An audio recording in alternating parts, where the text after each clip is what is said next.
오늘 우리에게 말씀을 전해주실 이덕주 목사님을 소개해드리겠습니다. 목사님은 감리교 신학대학교에서 한국교회사 교수로 목회자 양성을 하시다가 지금은 은퇴하셔서 명예교수로 계십니다. 특별히 목사님은 우리나라에서 손원일 제독님의 아버님이신 손정도 목사님 연구의 최고 근위자이십니다. 우리 해군을 위해서 2009년도에 손원일 제독 탄신 100주년 기념 강연을 우리 교회에서 해주셨습니다. 그 제목은 해군의 아버지 손원일 제독의 삶과 정신이었습니다. 지금은 한국 기독교 역사연구소 소장으로 계시면서 대한민국 해군 해병대 선교 70년사 집필을 하는데 그때 지도를 해주셨습니다. 오늘 새 창조의 영이라는 제목으로 귀한 말씀을 전해 주실 때 많은 은혜 받으시고 나오실 때 다시 한번 할렐루야로 크게 환영해 주시기 바랍니다. 할렐루야.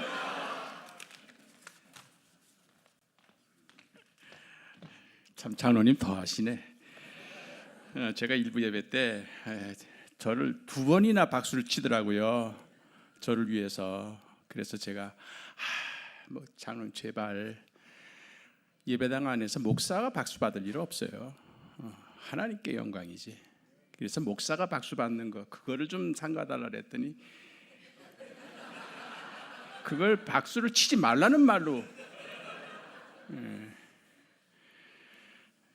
현역 때 그러셨으면 힘들었을 겁니다. 그래요. 이 뜨거운 여름에 참 얼마나 힘드셨습니까? 지난 한 주 동안 유난히 더운데 우리 북방의 최선방에서 수고하고 있는 우리 남편들 참 수고했죠. 또 우리 아내들도 역시 마찬가지로 아이들 키우면서 가정 이루면서 서로 진짜 수고 많았습니다. 이번에는 얼굴을 보면서 좀 박수 좀 쳐주세요. 얼굴 보면서 진짜 수고 많았어요. 이런 박수를 많이 치라고요.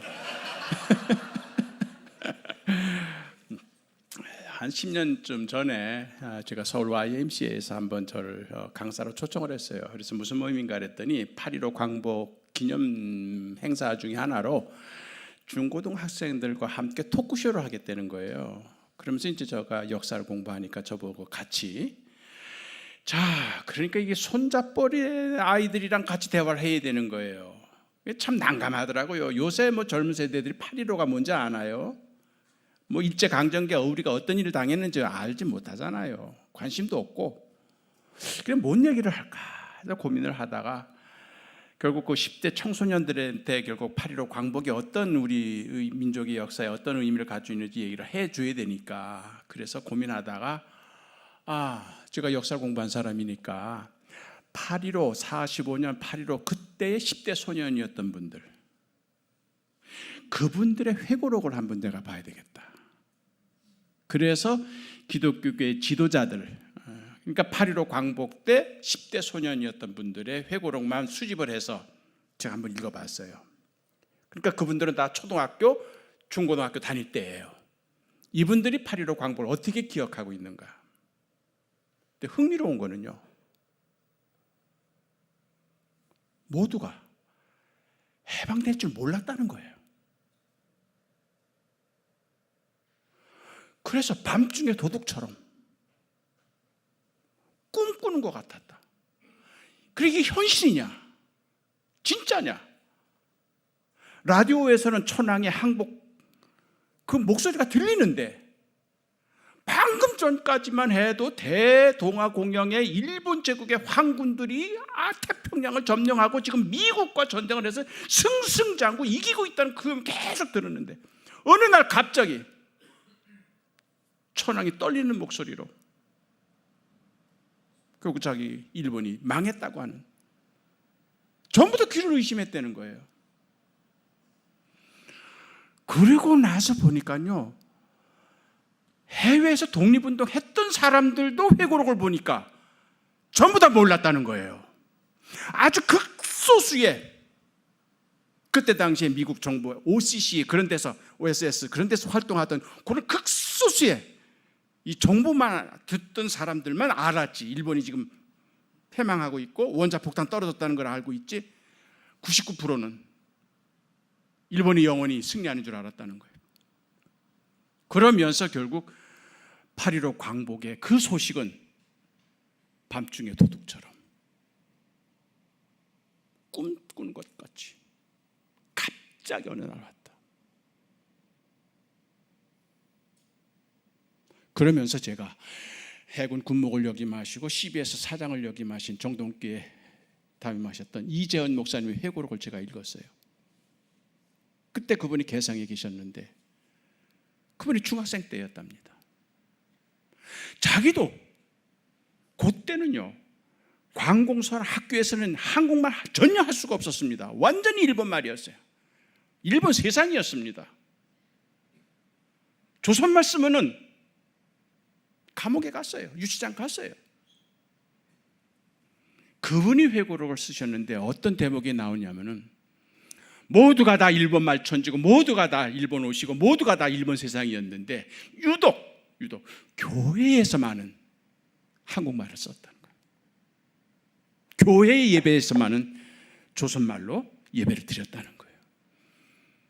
유일하게 조선말을 들을 수 있는 데가 교회였다는 거예요. 그리고 일찍이 민족의식이 강했던 우리 아버지께서 틈틈이 다락에서 태극기를 꺼내 보여주시면서 이것이 우리나라 국기다는 걸 보여주셨다는 거예요. 그리고 애국가 동해물과 백두산 이거를 가르쳐주면서 이게 우리나라 국가다. 기미가요가 우리나라의 국가가 아니라 일장기가 우리나라의 국기가 아니라 태극기가 우리의 국기고 동해물과 백두산이 우리의 애국가라는 거예요. 그러면서 이분이 결국 자기 회고록에 하신 말씀이 뭐냐면 해방이 되던 그 당시 그날 완전히 일본 천지였던 그때 조선말을 가르쳐줄 선생이 없었다.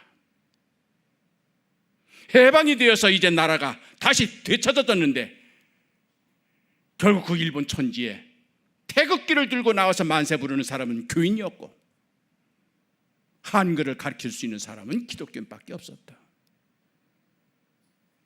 그러면서 이분이 자기 회고록에서 하신 말씀이 이를 보아 하나님께서는 우리 교회를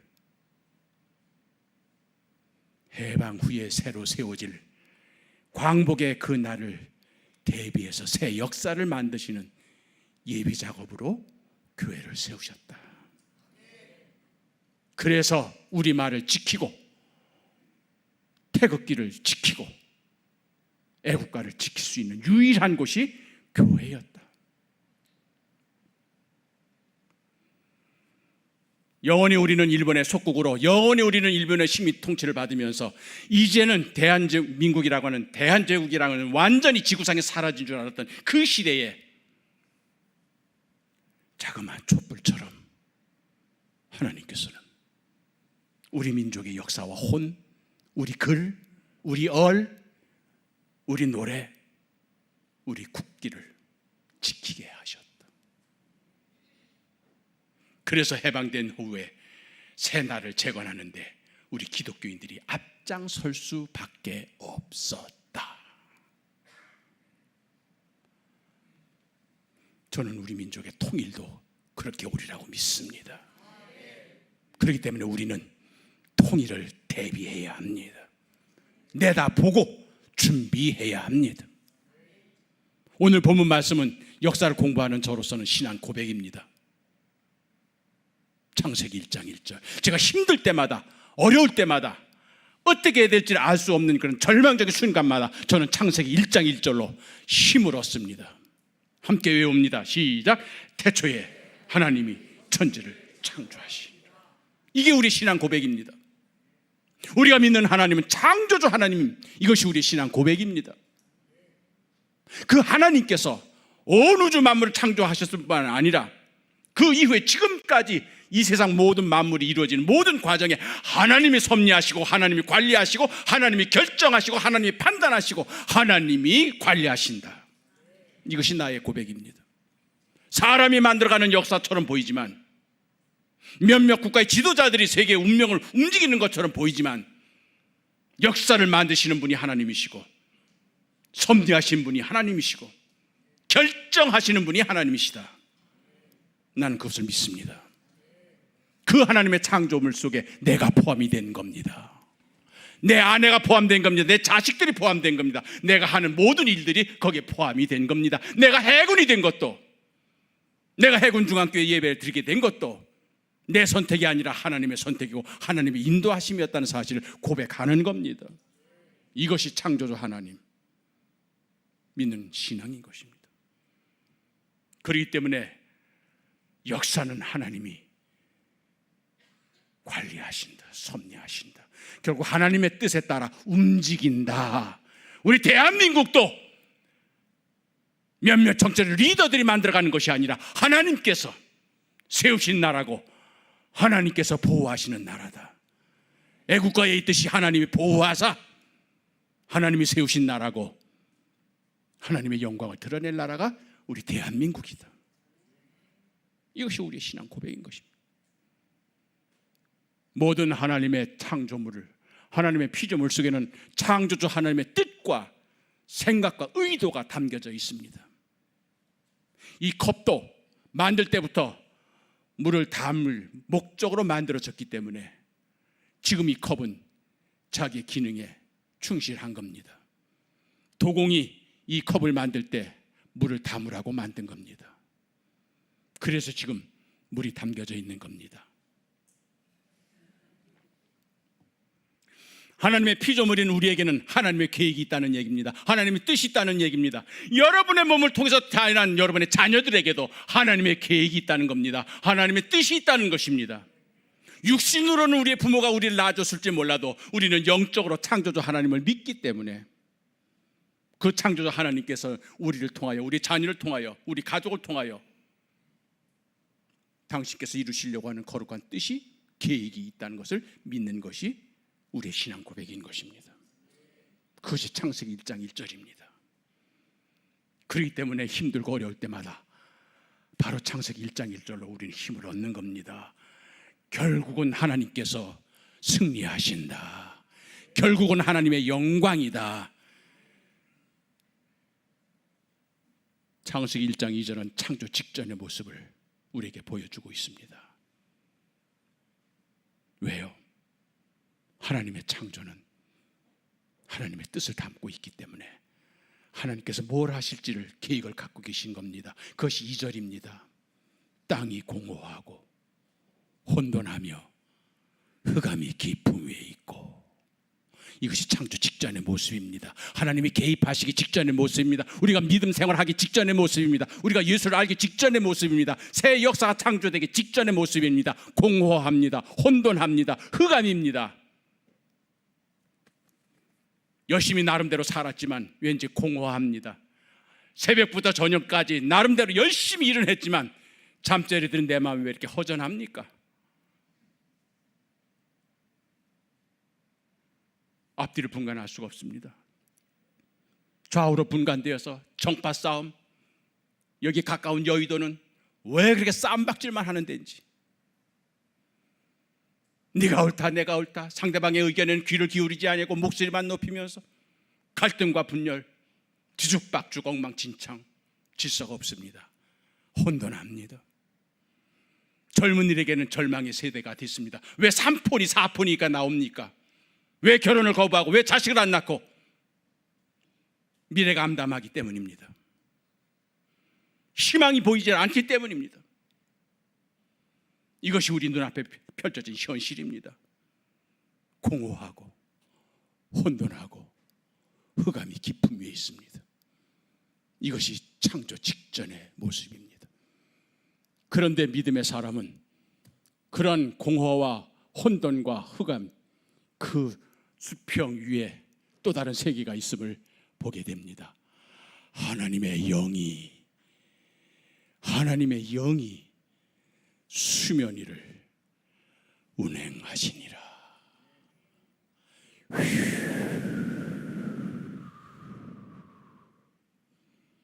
여기 영어로 번역된 히브리어 루아흐는 바람으로 번역이 됩니다. 생기로 번역이 됩니다. 신으로 다 번역이 됩니다.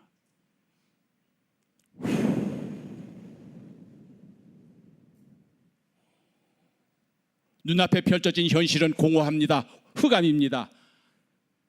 혼돈입니다.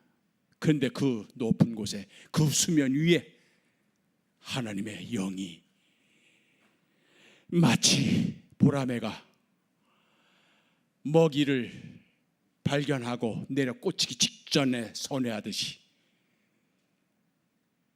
인천공항에 도착했던 비행기가 관제사의 착륙 허가를 받으면서 선회하듯이 휘돌고 있는 겁니다. 그 하나님의 영이 뭘 기다릴까요? 하나님의 지시를, 하나님의 명령을, 하나님의 말씀을. 하나님이 이르시되 빛이 있으라 하시니 그 영이 드디어 암흑 속에 내려 꽂히는 겁니다. 그랬더니 그 암흑에서 빛이 창조가 된 겁니다. 그 영이 내려 꽂히니 바다 위의 물과 궁창 위의 물과 궁창 아래 물이 갈라져라. 바다와 육지가 구분이 됩니다.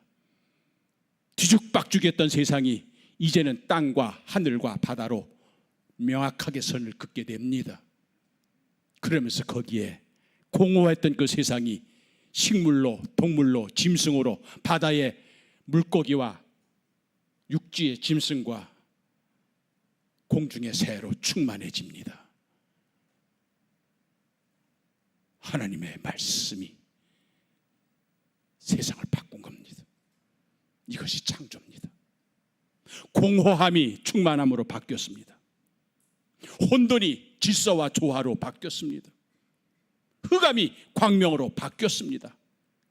그 결과 하나님의 말씀에 의하여 6일 동안의 창조의 과정을 통해서 봤을 때는 공허함은 사라지고 충만함이 넘쳤습니다. 혼돈과 무질서가 사라지고 조화와 평화의 세상이 되었습니다. 깜깜했던 절망의 세상이 밝은 새날로 바뀌었습니다. 이것이 바로 79년 전 8.15 광복 때 우리 한반도에서 이루어진 새로운 세상이 열린 겁니다. 그때 우리는 나라를 잃었습니다. 절망이었습니다. 우리 그를 잃어 빼앗겼습니다. 국가도 뭔지, 국기도 뭔지 모르고 살았습니다. 우리 민족에게는 절망밖에 없었습니다. 그런데 그날 새로운 창조의 영이 대한민국에 내려 꽂혔던 겁니다. 원자폭탄이 아닙니다. 한반도를 새롭게 역사를 창조하시는 하나님의 영이 우리에게 임함으로 절망이었던 우리 민족이 희망의 벅차선도 찬송을 부르기 시작했습니다. 뒤죽박죽 엉망이었던 그런 세상이 이제는 조화와 평화의 세상으로 바뀌기 시작을 합니다. 공허했던 우리가 충만함으로 바뀝니다. 기쁨에 넘칩니다. 그래서 흙 다시 만져보자. 바닷물도 춤을 춘다. 예전의 새하늘과 예전의 땅과 하늘이 아니라 새하늘과 새 땅이 펼쳐졌던 겁니다. 이것이 바로 창조의 영입니다. 그런데 하나님께서는 공허와 혼돈과 무질서, 흑암, 이러한 과거의 잘못된 역사를 청산하시고 새로운 역사를 창조하실 때는 먼저 하나님의 영을 대기시켜 놓으시는 겁니다.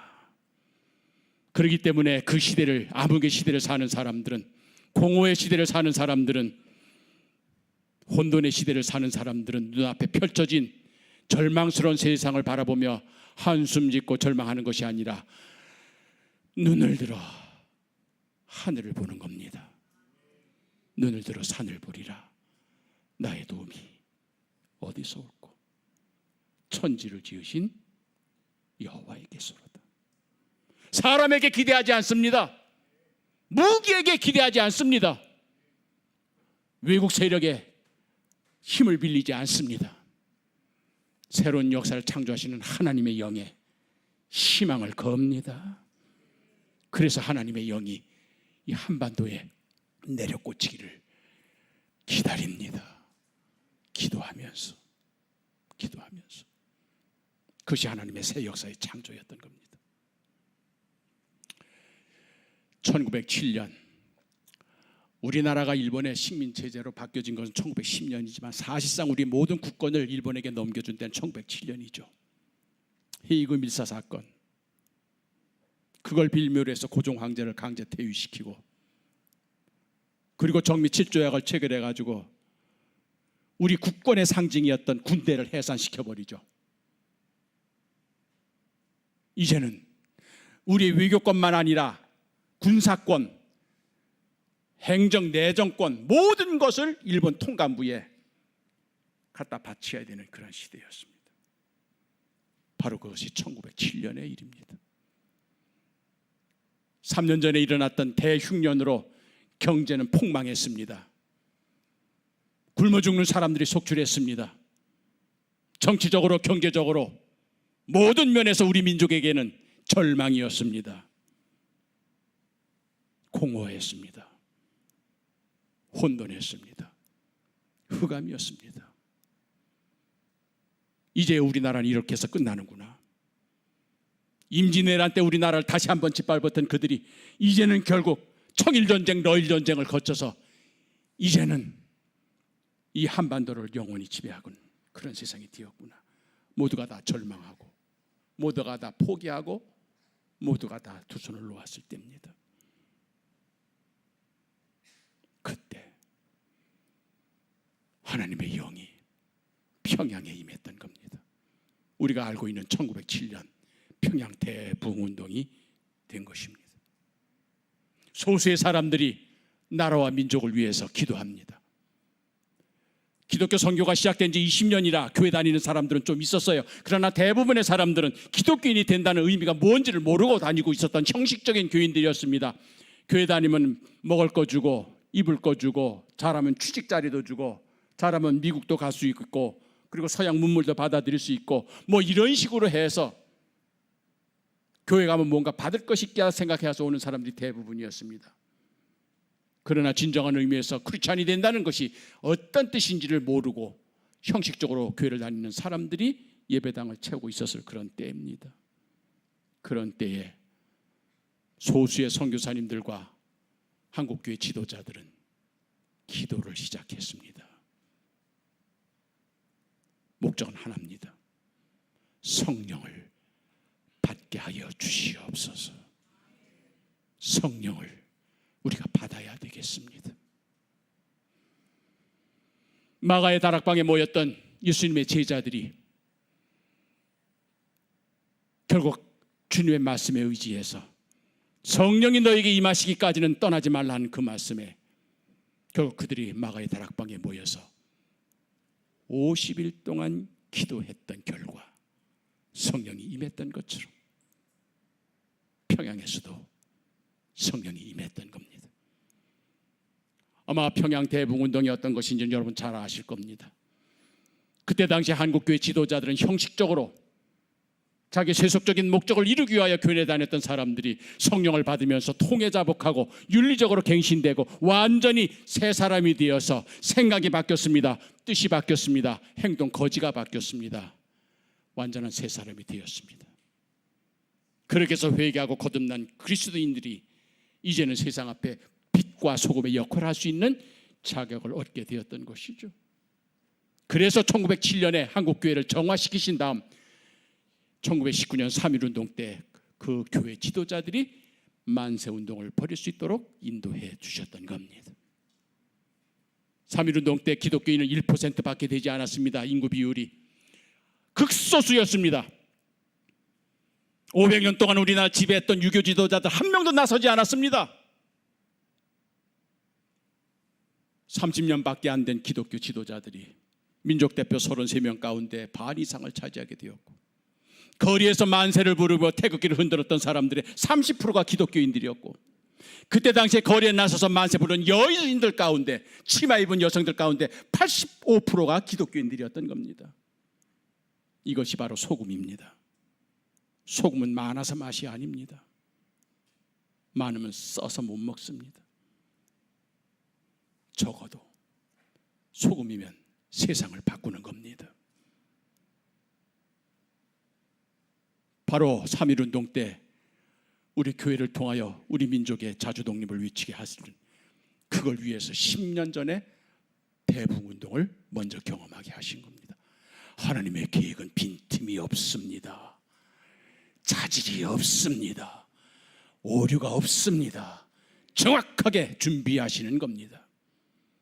그렇게 해서 평양에서 대북운동이 일어났을 때 나이 20의 젊은 청년이 숭실학당 대학부에 다니고 있었습니다. 이 청년은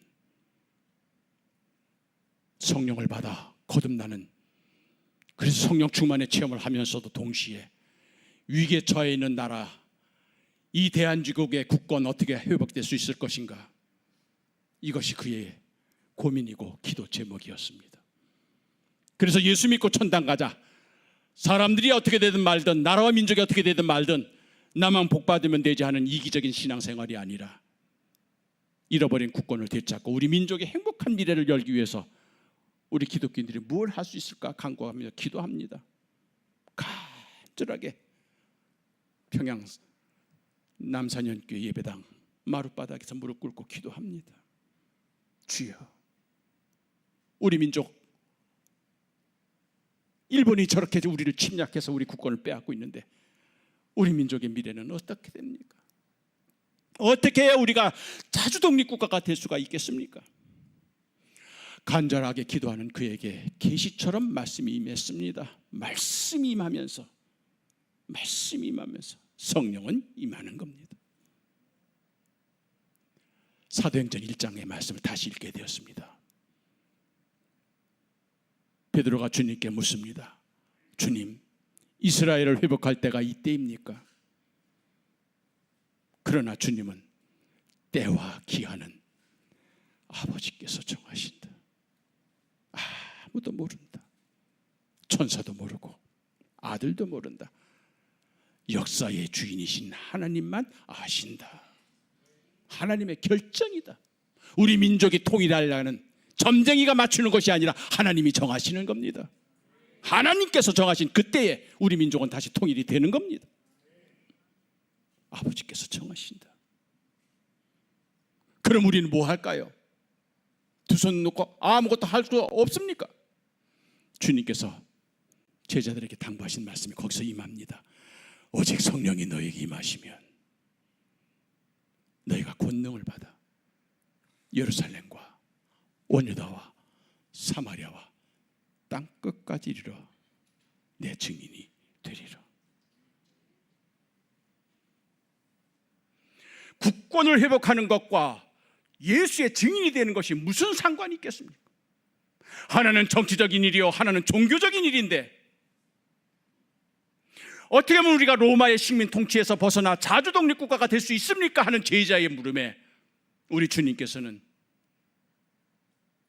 복음 증언의 사역을 부탁하셨던 겁니다.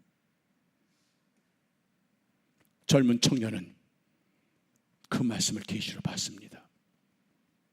지금 우리가 일본의 침략으로 국권을 잃고 위기에 처해 있는데 우리 대한제국이 회복될 때가 바로 이때입니까? 그렇게 묻습니다. 2000년 전에 베드로에게 대답하시던 주님이 평양에서 그 청년에게 대답을 하십니다. 똑같습니다. 성령이 너에게 임하시면 너희들이 권능을 받아 예루살렘과 온 유다와 사마리아와 땅끝까지 이르러 내 증인이 되리라. 청년은 거기에서 희망을 읽었습니다. 거기에서 용기를 얻었습니다. 왜요? 우리 대한민국이 광복되고 자주독립이 될 그 결정적인 시간은 하나님이 정하신다. 하나님의 뜻이다. 그런데 그럼 우리는 그동안에 아무것도 하지 않고 두 손 놓고 있느냐? 아니란 얘기예요. 하나님의 사역을 하자. 하나님의 뜻에 따라 하나님이 원하시는 일을 하자. 그것이 뭐냐? 예수의 증인 역할을 하는 겁니다. 그래서 아직도 하나님의 구원의 계획을 모르는 이 모든 세상 사람들에게 예수가 어떤 분이신지를 알리는 그 사역을 시작한 겁니다. 예루살렘에서 유다라 사마리아의 땅끝까지. 이 청년은 그 말씀을 이렇게 해석을 합니다. 우리 대한민국의 국권을 회복하고 자주 독립국가가 될 그 결정적인 하나님이 정하시겠지만 그 하나님의 경하신 때를 단축시킬 수 있는 방법이 우리에게 있으니 우리 모두가 다 성령 충만 받아서 예수의 증인이 되어 예루살렘과 온 유다와 사마리아 땅끝까지 이르러 예수 증인 사역을 하면 하나님께서 우리를 미쁘게 보시사 우리 민족의 독립의 시기를 앞당겨 주신다. 청년은 거기서 희망을 얻었습니다. 그래서 정치운동과 종교운동이 하나가 된 겁니다. 그래서 그는 목회자가 되기로 결심을 합니다. 그리고 신학 공부를 했습니다. 그리고 그는 1909년 우리 한국교회가 처음으로 중국 선교사를 보낼 때 자원을 합니다. 그래서 북경까지 가서 중국말을 배우고 그 이후에 중국에서 선교 활동을 합니다. 왜요? 이 청년에게는 바로 성령이 너에게 임하시면 너희가 권능을 받아 예루살렘과 온 유다와 사마리아 땅끝까지 내 증인이 되리라. 이 프로그램이 한반도에서 지금 준비되고 있다. 그러니 평양은 지금 예루살렘이 됐습니다. 성령 충만합니다. 그래서 성령 받아가지고 변화된 교인들이 예루살렘 평양에서 시작됐습니다. 온 유다는 바로 한반도입니다. 한반도에 복음화를 하고 그 다음에 사마리아는 만주입니다. 그 광활한 만주 땅에 가서 복음을 전하고 마지막에 땅끝이 바로 로마, 바로 중국 북경입니다. 그래서 중국 대륙을 복음화시킬 때 우리 한민족이 복음을 들고 아시아를 복음화할 때 하나님께서는 우리 민족의 독립을 앞당겨 주신다. 이제는 그분의 이름을 제가 밝히겠습니다. 손정도 목사님입니다. 그렇게 해서 그분은 이제 감리교 목사님이 되셔서 북경에 가서 중국어를 배우시고 하얼빈까지 가서 거기서 선교 활동을 하시다가 가츠라 암살 음모 사건으로 연루돼서 경성 감옥에 다시 갇혀서 옥고를 치르시고 그 다음에 서울에서 남아서 동대문 교회, 그다음에 정동제일교회, 지금 이 시간에 우리 김재성 목사님이 가서 설교하는 그 교회를 담임하시다가 1919년 의친왕의 해외 망명을 준비하기 위하여 중국으로 탈출하셔서 이때부터 그분은 결국 대한민국 상해 임시정부 의정원 원장을 지내시고 24년 이후에는 길림성에 가서 거기서 우리 동포들과 중국인들에게 복음을 전하시다가 31년에 돌아가시는 겁니다. 이분의 설교 메시지는 단순합니다. 우리가 예수를 잘 믿고 우리가 예수를 잘 전해야 우리 민족 독립된다. 그렇기 때문에 기독교 신앙은 나라 사랑이다. 나라를 구하는 길은 우리 기독교인들이 제정신 차리고 올바로 예수 믿고 올바로 증인 역할을 하는 거다. 증인이라는 것은 말로만 하는 게 증인이 아닙니다. 삶으로 예수를 증거해야 되는 겁니다. 생활로 예수를 보여줘야 되는 겁니다. 그렇게 해서 결국 예루살렘에서 땅끝까지 이르러 복음을 증언했던 그 사도행전의 주인공들처럼 손정도 목사님은 평양에서 시작돼서 서울, 만주, 중국 땅까지 복음을 전하셨던 겁니다. 그분은 독립을 보지 못하고 돌아가셨습니다. 그러나 그 자녀들에게는 끊임없이 당부하셨습니다. 나는 우리 민족의 독립을 보지 못하고 세상을 떠나겠지만 너희들은 볼 것이다. 너희들은 새 역사를 만들 것이다. 그러니 그때를 준비하라. 믿음의 사람은 현재가 아니라 미래를 봅니다. 믿음을 가진 사람은 현재 집착하지 않습니다. 미래를 준비합니다. 그래서 손원일 길림에서 고등학교를 마치고 상해로 유학 갑니다. 처음에는 경제학을 배워서 부자가 되려고 생각을 했습니다. 너무나도 가난한 자기 아버지 목사 생활이 싫어서. 그런데 어느 날 건강 문제 때문에 자기가 원하는 대학에 들어가지 를 없게 되었습니다. 허망한 상태에서, 절망적인 상태에서 상해 뒷산에 올라갑니다. 그리고 거기 펼쳐지는 태평양을 바라봅니다. 바다를 보았습니다. 바다를 보았습니다. 그리고 거기서 꿈을 찾았습니다. 자기가 할 일이 무엇인지를 알았습니다. 바닷사람이 되기로 한 겁니다. 그래서 그는 밀항선을 타고 독일 함부르크로 탈출합니다. 그리고 거기에 무역회사의 상선이 거기에 결국 항해사로 시작돼서 해방될 때까지 그는 바닷사람이 되었던 겁니다. 그는 배 안에서 아버지의 별세 소식을 들었습니다. 아버지가 바랐던 것은 이 땅에서 이루어지는 새하늘과 새 땅, 새로운 역사였습니다. 그것이 바로 아들의 꿈이 되었습니다. 손원일. 해방된 후 그는 아버지가 그렇게 그리워했던 조국을 밟았습니다. 그리고 아버지가 그렇게 바랐던 새하늘과 새 땅, 새 민족의 역사를 그는 만들어가기 시작합니다. 민간인 신부임에도 불구하고 그는 해군을 창설한 거죠. 왜 자기에게 15년 넘게 바닷생활을 하게 했는지, 처음에는 그게 밥벌이였습니다. 다른 것을 선택할 수가 없는 필연적인 직업이었습니다. 그러나 그것은 대한민국 해군을 창설하시려고 하는 하나님의 원대한 계획의 출발이었던 겁니다.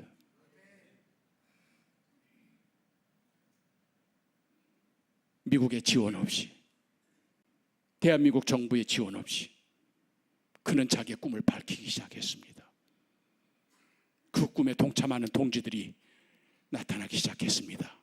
김대식, 김성은. 결국 그들은 무너진 나라를 다시 세우려고 하는, 그래서 다시는 우리나라를 빼앗기지 말자는, 그래서 우리 조상들이 우리 아버지에게 경험했던 불행한 역사를 이 한반도에서는 다시는 경험하지 말자는 그런 뜻으로 해군을 창설하고 아버지에게 받은 그 기독교 신앙을 군인은, 기독교인이, 나라를 지키는 것은 신앙이, 그래서 전쟁도 일어나기 전인 1949년에 바로 우리 해군교회를 시작하신 거죠. 우리 해군 중앙교회의 출발입니다. 500년 전 여수 앞바다에서 거북선을 만들 수 있는 지혜를 하나님께서 이순신에게 주셨던 것처럼 손정도 목사님에게 잃어버린 나라를 되찾을 수 있는 길이 무력이 아니라, 총칼이 아니라 이제는 하나님의 사역자로 주님의 복음을 전하는 전도자의 사역이라는, 그래서 나라 사랑이 곧 기독교 신앙이라는 사실을 몸으로, 설교만 한 것이 아니라 몸으로 그걸 보여주셨던 그 손정도 목사님의 그 정신이 그 아들 손인의 제독에게 그대로 연결이 되면서 그의 아내 박은혜 권사님도 거기에 동참을 하게 되었고, 그래서 우리 해군 중앙교회가 100년 전에 암울했던 이 시대에 공허하고 혼돈하고 흑암이 깊음 위에 있었던 그 시절에 한반도의 새로운 창조의 역사를 준비하시는 하나님의 영에 쇠인 사람들에 의해서 현재를 바라보고 실망하지 않고 미래를 바라보며 희망을 거는, 그래야 그 미래를 준비하는 영의 사람들이 되었으니 그것이 우리 교회의 자랑스러운 역사의 뿌리가 되었던 겁니다. 여러분에게는 어떤 사명이 주어졌을까요? 다시 전쟁이 일어나는 것은 아닌가? 다시 민족 상잔의 그 비극이 한반도에서 일어나는 것이 아닌가? 팔레스타인에서 이란에서 일어나는 이 비극적인, 우크라이나에서 일어난 이 비극적인 전쟁의 참혹이 다시 우리 한반도에서 일어나는 것은 아닌가, 많은 사람들이 걱정하고 많은 사람들이 우려하고 있습니다. 물론 거기에 대한 대비를 해야 되겠죠. 그러나 창조주 하나님을 믿는 우리로서는, 역사를 주관하시고 역사를 관리하시는 하나님을 믿는 우리로서는, 우리가 그동안 끊임없이 기도했던 우리의 기도요, 다시는 이 땅에 민족 상잔의 전쟁은 일어나지 않게 하여 주시옵시고, 이 땅에 진정한 평화가 이루어지는 새 하늘과 새 땅, 새 예루살렘의 그 영광스러운 우리 민족의 역사가 이 땅에서 이루어지기를 간절히 기도했던 천만 성도들의 기도를 응답해 주시는 하나님을 믿는 우리는 이제 한반도에서 새로운 역사를 내다보면서 준비해야 될 것입니다. 지금 한반도 상공에 계속 정찰기가 뜨고 있겠지만 우리는 그 정찰기 위 저 높은 3층전 하늘 위에 한반도에서 새 역사를 준비하시는 하나님의 창조의 영이 휘돌고 있음을 우리는 믿습니다. 갈등과 분쟁, 전쟁과 폭력, 혼돈과 무질서, 암흑의 역사를 청산하시고 새로운 행복의 역사를, 평화의 역사를 만들어 가시려는 하나님의 창조의 영이 지금 휘돌고 있음을 믿습니다. 그 영이 우리에게 임하시기를 기도합시다. 그래서 그 영에 의해서 이 한반도에서 새로운 역사가 펼쳐지기를 간구합시다. 그래서 손정도 목사님 고향인 평안남도 강서, 손원일 제독이 공부했던 평양, 그곳에 교회가 다시 세워지고 그곳에서 하나님께 영광 돌리시는 그날이 임할 수 있도록 기도하십시다. 주의 영 임하옵소서. 우리 한반도 위에 임하옵소서. 전쟁의 악한 영 물러나게 하여 주시옵시고 갈등과 증오와 분쟁의 모든 악한 세력들 다 제거하여 주시옵시고 주님 참 사랑과 평화의 새 역사를 일으켜 주옵소서.